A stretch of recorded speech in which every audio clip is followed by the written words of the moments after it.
Welcome back to the Webby O'Neill channel. As you can see, we're outside. It was definitely too warm to do a video inside today, so we thought I'd get a bit of fresh air. Get involved in today's chat as ever, Reds, because we will try and discuss some of your comments throughout today's video.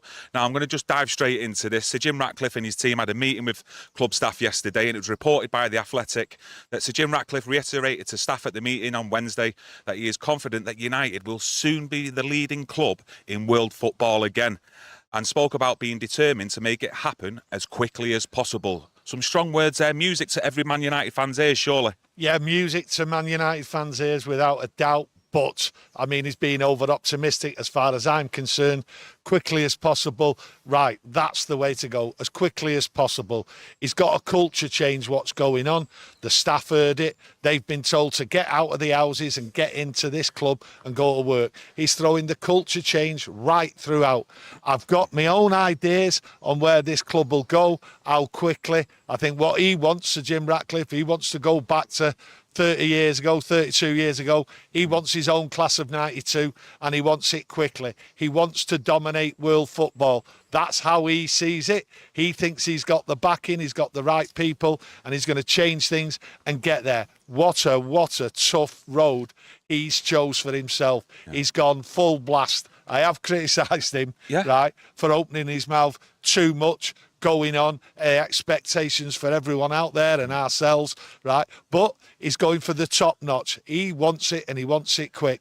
He's not just putting pressure on himself here, he's putting pressure on every single Man United staff in that club, whether it's playing behind the scenes, people they're going to be looking at recruiting to come in the summer and beyond as well, of the expectations of what he wants. Yeah, well, obviously his team have done the work round Carrington, round Old Trafford and everything, and he knows what the culture's been. It's been underperforming. They've just been walking through. I've been critical of people just being in the job, just looking after themselves. He knows what's been going on and he's changed it. He's a winner. That's what he says, and he's going to change it. But let me tell you, people inside there, right, people inside that club, right, are absolutely frightened to death. They're running around, trying to keep their heads down, hoping to avoid that bullet. And that bullet will come, and there's lots of people ready to be moved out. The culture has been diabolical, but he's having none of it, and that is great to see. So whatever comes, yes, he might have his expectations, Sir Jim Ratcliffe, right, but whatever comes, it can only be for the better, because the deadwood, and I mean the deadwood right throughout the club, he's on it. He knows who they are and he's changing it, and you can't argue with that. Yeah, you can't expect as well to live in this fairy tale world that there won't be bumps along the way, a bit of chaos. But just hearing them words of where he wants to be, he clearly doesn't take any prisoners. And anyone who's not up to scratch, you would expect at least in the next 12 months, you know, for people to start getting shifted out the club. Well, anyone who's not up for scratch will get moved out, you know, and I think a lot of people know that. But what I like about this, right, I'm shocked. I'm surprised at how quickly developments are going on inside the club. The changes so quickly. He's a United fan. He knows what we want, and he's gone straight in there, boots off, and he's running round like an athlete. It does. Well, he might have been running round to people's houses, because it did say in the same report that Ratcliffe has ordered Manchester United's non-football staff back into their offices in Manchester and London, insisting the club must end this work-from-home culture. Well, it's a good job we don't work there, isn't it? What a culture! Taking it easy, nice what in the back garden. Culture that is, working from home. Absolutely diabolical. I mean, it's all over the place in it, and it's just a joke. I mean, if you look at people working from home, I might be going off topic here a little bit, but what they are, they're sat at home. They're not putting anything into the economy, into the world. Your little news agents in the morning popping in there for a newspaper. I know I'm waffling, right? But there you go. But working from home, what's that? Where's the team? It's like a lifestyle now, though, isn't it? But at the end of the day, some people, you know, may need to work at home with childcare reasons, etc. But as football fans, we're not really interested, are we? We want people to put the 100% commitment into what they're doing for our football club, and that's the end of it. Well, that's the culture, isn't it? You know, quite happy sitting at home. But at the end of the day, if someone can't do a job, then you get somebody else in. That's how I am. That's how ruthless I am. But I think Sir Jim Ratcliffe is ruthless. If you can't come into work, then don't bother. Go and find another job, what suits your needs. I think that's what he's saying, and quite rightly so. Everyone has to be on board or they're out. Leon Dyer, You're working from home, though. I won't class this as work, to be honest with you, my mate. This isn't our job. This is just something we enjoy doing, interacting with all the Manchester United fans out there worldwide. Akash says, Darth Jim protecting the MU Empire. Good show, lads. Darth Vader Jim protecting the MU Empire. This isn't a job. This is my life, pal. That's what it is. This is my life, and we're football fans, and we're giving you our opinions, and we're joining in the community. Difficult to get about people now, meeting up and all that. This is just one way of communicating as United fans to the outside world. That's why we actually started it as well, didn't we? I don't even think we can say them words, can we, about lockdown and stuff like that with monetisation issues and all that with YouTube. But we started that to grow a community and get involved because of what was going on at the time. And this is our life. Yeah, of course. Manchester United is a lot of people's lives out there as well. Yeah. Phrase, cradle to grave. But he did also add in that meeting on Wednesday, Sir Jim Ratcliffe, that Manchester United staff at the meeting was also told that he is confident of getting Dan Ashworth in soon. Yeah, I'm surprised at that because, you know, it's just dragging on. How long is soon, though? Well, how long is that going to be before the summer transfer window? You know, I did say that he'll get him at the end of the May, but then a tribunal's been called in and it's got a bit sloppy and all that. So I'm not too sure.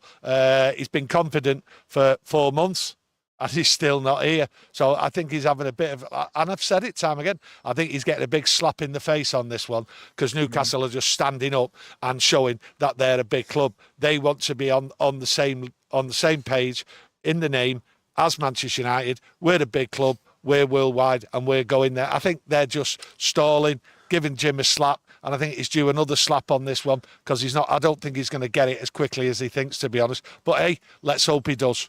It's a real confidence booster, though, still going into the summertime, that we've got, you know, someone in like Jason Wilcox. Also got Omar Barada coming in on the 13th of July. Totally different change of what we was used to under Arnold and John Murtough. Yeah, totally different. And it's good to see. I mean, Erik ten Hag in his press conference today come out with reports about, he's just met him. No, he hasn't just met him. He's been talking. Erik ten Hag confirmed today he's been talking to him every day as you would expect. Erik ten Hag said, I wish he'd have been here earlier and would have been worked for a lot longer, but it is what it is. That's basically what he said, and we're getting on with it, and we're getting on with it on a daily basis. I'm just thinking, though, with Ashworth, well, Erik ten Hag says a lot in his press conferences that they're working on the summer, the recruitment, etc. But do you think that's without any input whatsoever without Dan Ashworth? Because as a sporting director, surely he's at the top there of the recruitment and will have near enough a final say of who comes into the club and goes out of the club. So do you reckon there's any secret meetings, you know, going into a coffee shop in overacts, you know, giving each other like little messages under the table, WhatsApps? I don't think it's got to that point. I think they're having conversation all round. I think Barada at the top of the tree there, the CEO, he's just writing. He's sorting it out and he's just dictating and he's just allocating people to do the jobs. Ashworth is part of that. And I think they're all having conversations. They might not be getting together as much as they want, but the conversations are going on. It's clear to see. It's clear to see because Sir Jim Ratcliffe, he's laying down the law, him and Brailsford, and that Jean-Claude Blanc. Yeah. Happy though going forward with the start that is actually made in terms of progress, etc. No, I'm happy, but I'm shocked as well. Like I said before, I am shocked at the speed of things, and you can't knock that. And people are going to have to get the belt, tighten it, and just get on board, or they're just going to fall off. Simple as that. But I am happy at what I see, and surprised and shocked. Jadon Sancho, I'm sure there's a lot of yous out there that want to discuss him in today's chat, so get your opinions in. We'll discuss them throughout today's video. But it was absolutely knocking me sick listening to them commentators like fawn over him last night. Well, it actually was knocking me sick, as though like it was Lionel Messi in a El Clasico. Well, I watched name it. I dreaded waking up this morning thinking, here we go, the same predictable thing's going to happen again. Jadon Sancho has one game out of God knows how many, right? And next thing you know, he's a world beater. He's no world beater. He had a good game, won. How many other good games has he had like that? So at the end of the day, the questions were put to Erik ten Hag today. The questions were out there. People were talking about it. And at the end of the day, Erik ten Hag is not having him back. He is not a Man United player. Where he is at Dortmund, right, the expectations, right, aren't as high as what they are at Manchester United, and he's comfortable there. But let's not forget, having Jadon Sancho back where? He's told us he's at home. Well, he's not coming back to Manchester United because that's where he's comfortable. And you've seen his work rate, you've seen his attitude. Erik ten Hag give him everything, and Erik ten Hag basically swerved that question about Jadon Sancho in the summer.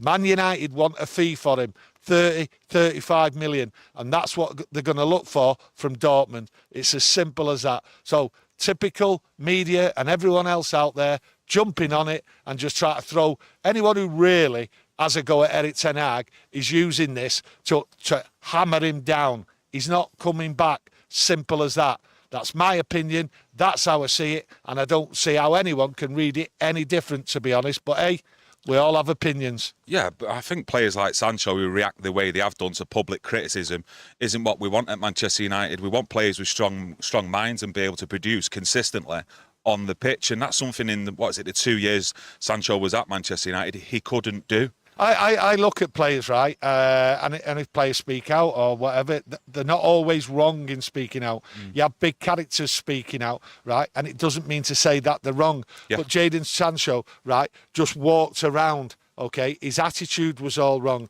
If you're putting it on the pitch and you're a winning side, then you can stand up and you can open your mouth if you're in a winning side and you're performing. But if you're not, your team's not performing, you're not winning anything, right? And then you start opening your mouth, you've got no right to, right? Especially when you're being paid as much as these players are being paid. You have to perform on the pitch to be able to stand up, right, and open your mouth. But to open your mouth in that team is a joke as far as I'm concerned. Yeah, I just can't see the likes of Barada and even Jason Wilcox really wanting a player like that back at the club with that type of mentality. Do you know what I mean? At the end of the day, Jadon Sancho didn't just let the fans down by not apologising to Ten Hag. He let his own teammates down.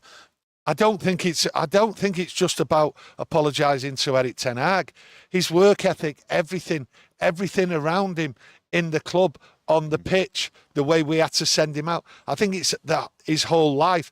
He wants it easy, and I'm at home. He's at Dortmund. It's a lot easier in the limelight than it is at Manchester United, and he can't handle it. Unfortunately, that's the problem with Jadon. He can't handle Manchester United, and I don't think he can handle any big club. And that's not to say Dortmund aren't a big club. What I'm saying is these bigger clubs, Real Madrid, Barcelona, but at the end of the day, the pecking order with Dortmund is there. The limelight, the expectations aren't as great, and he has no great ambition as far as I'm concerned, or he would have put it in at Manchester United. Yeah, hopefully he does have some more good performances like we did see against PSG, because it'll only knock the transfer value up and up, won't it? And it's only a good thing then for Manchester United. Well, look, I want him to get into the final and score the winning goal. Yeah. That's what I want for the benefit of Manchester United, and we might get a decent fee for him. But all year, has he been a great player? I don't think so. I've not heard any reports. That was one good game. Yeah. That's it. And United aren't having him back. Erik ten Hag's not having him back. He blanked the question virtually, and he moved on. I think we put a poll out actually last night on Jadon Sancho, whether our community would like to see him back at the club. 79% said no, with 21% saying yes. Well, I looked at that a few hours. I looked at it a few hours ago. 80% tells you something. So we're not wrong about Jadon Sancho. Not good enough for Manchester United. Not good enough for the Premier League. And Germany football suits him, in my opinion.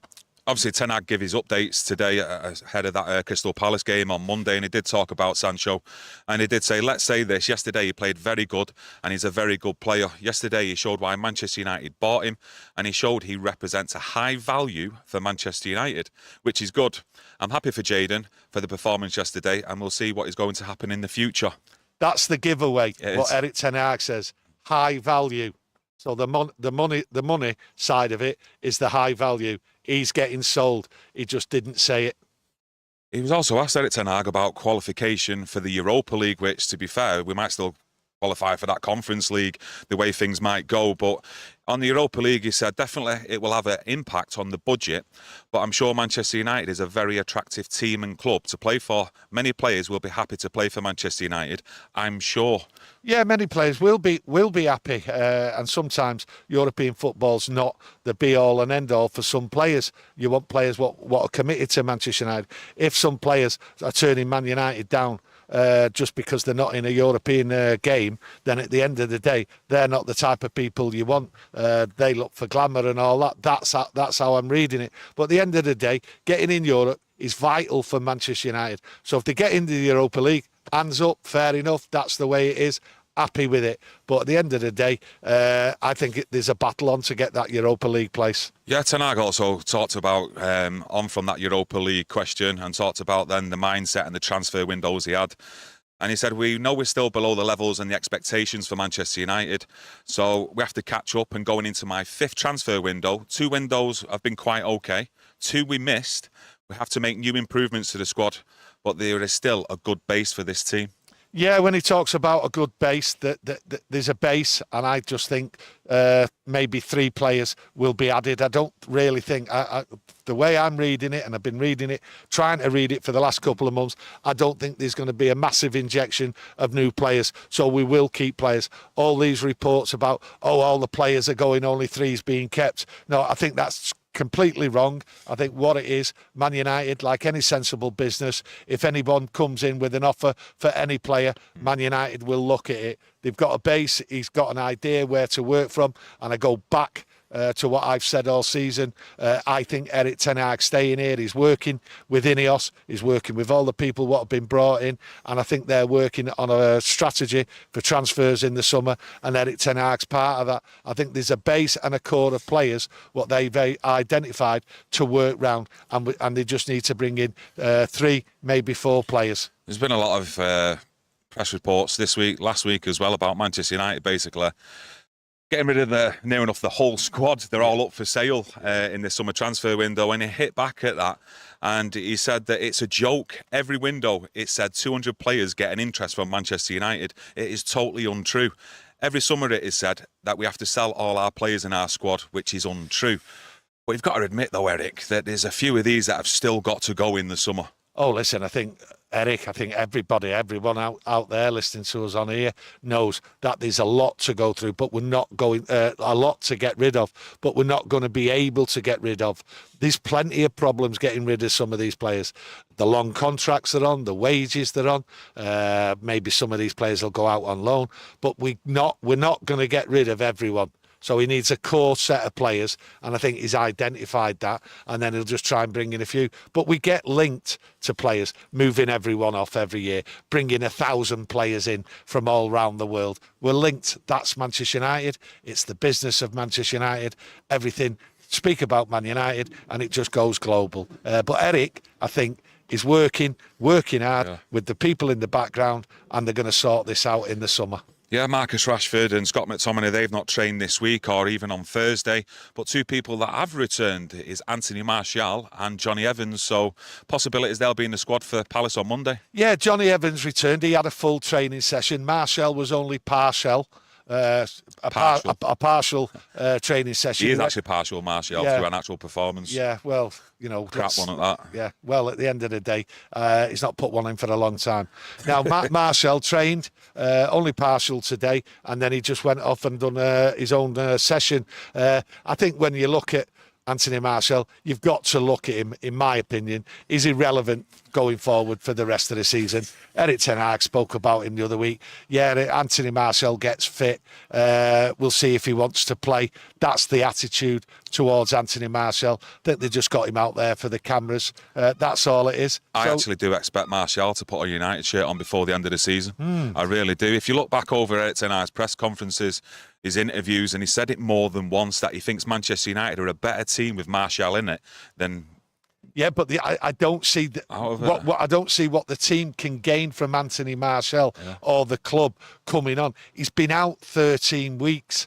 You know, Anthony Martial wants to stay fit. He's training. That's how I look at it. And he's looking to move on. He walks out at the end of the season. I don't see how we can put Anthony Martial in the team as a striker when we've got that Ethan Wheatley. Yeah, good point. Put him in. Yeah. Put Ethan Wheatley in, not Anthony Martial. Why would you deprive a young lad, right, who's around the squad at the end of the season when it may not mean much, right? in the terms of Manchester United going forward. So play Ethan Wheatley, not Anthony Martial. It will not make sense. And to be honest with you, if I see Anthony Martial on there, I will not be happy with Erik ten Hag, because it is a waste of a place for someone else. He doesn't deserve it at the moment. He's not interested. He's walking out. It's the way it is with Anthony Martial. He's had good points in his career, but hey, for the last 3 years, you've seen nothing from Anthony Martial. Maybe one game here, maybe 2 games there. That's it. So don't waste an opportunity by putting someone else up front instead of Anthony Martial. Yeah, good point, that, to be fair. Just looking at that Newcastle home game, you'd expect that team to be, mixed up, a few players on the fringes to be brought in, just so we're fresh going into that cup final as well. Yeah, that's what you would expect. Listen, put Anthony Martial on the bench and bring him on as a sub just to give someone a break for that Newcastle game. That, to me, would be fine, and do exactly the same at Brighton. But listen, no way should he start a game. No way at all. Anything more to add, though, before we go? No, I just like... I'm just happy and content that the culture at last is changing, but it's changing everywhere. When he came out yesterday, Sir Jim Ratcliffe, with all his staff and all that, they must know they've got problems, because a lot of people in there have been hiding on and off the pitch, in the offices here in Manchester, in London. It's been terrible. All you can hope for, and I'm confident that things will change. Will we get what he wants, on top of the world, winning things and all that as quickly as he wants? I'm not so sure. But hey, he's going to give it a good go, and we've got to get behind him, and we've got to get behind all the players what are on board for it. But it's going to be tough. Yeah. It's going to be an exciting transfer window as well, to see what happens. Intriguing. Yeah. I use the word intriguing, but I can't wait for it, to be honest. Yeah, just like to thank everyone for joining us today. As you can see, we've been out in the garden today. Way too warm to be doing it inside today. Get a bit of fresh air, vitamin D. But yeah, if you've enjoyed the video, you want to help support us, smash that like button. We're on the road to 70,000 subscribers as well, so it'll be a huge achievement if we can get there before the end of the season, and it's much appreciated. Everyone continually getting involved and interacting with us in the comments. Oh no, fine. What? I just had a thought, but no. Brain freeze. Yeah, brain freeze. Yeah, you don't want to say it. You're going to tell me in a minute. No. I'll end it there. See you again tomorrow, everyone. Take care. Thank you.